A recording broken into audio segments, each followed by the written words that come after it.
এতিয়া হৈছে কি অৰ্গেনাইজিং প্ৰচেছৰ কিছুমান ষ্টেপছ আছে।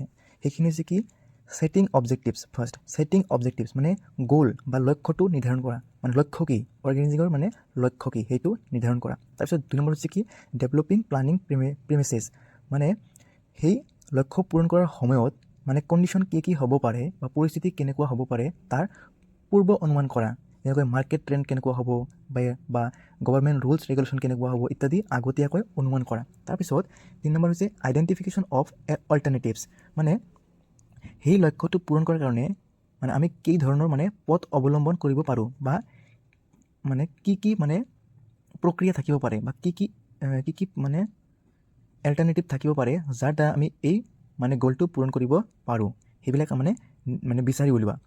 যেনেকৈ নিউ মেচিন, আমি নতুন মেচিন প্ৰয়োগ কৰি প্ৰডাকশ্যনৰ কামটো বৃদ্ধি কৰি গ'ল পূৰণ কৰিব পাৰোঁ নে লেবাৰ ইনক্ৰিজ কৰি ইত্যাদি মানে আগতীয়াকৈ মানে নিৰ্ধাৰণ কৰা। এতিয়া এভেলুৱেশ্যন অফ অল্টাৰনেটিভছ, আৰু এই পথখিনি যে আমি মানে বিচাৰি উলিয়ালোঁ, এই পথখিনিক কি কৰা এতিয়া এভেলুৱেট কৰা বা মূল্যায়ন কৰা, যে এই পথটো অৱলম্বন কৰিলে কিমান খৰচ হ'ব, কিমান প্ৰফিট হ'ব, কিমান ৰিস্ক থাকিব, এই পথটো অৱলম্বন কৰিলে কিমান ৰিস্ক ইত্যাদি থাকিব, আৰু এইটো কৰিলে কিমান থাকিব, এইখিনি এভেলুৱেট কৰা বা মূল্যায়ন কৰা। কাৰণ বিজনেছৰ বা মেনেজমেণ্টৰ মেইন মাকচাদ কি মানে এফিচিয়েণ্টলি যাতে অবজেক্টিভটো মানে পূৰণ হয়। তাৰপিছত 5 নম্বৰ হৈছে চিলেকশ্যন অফ বেষ্ট এল্টাৰনেটিভছ।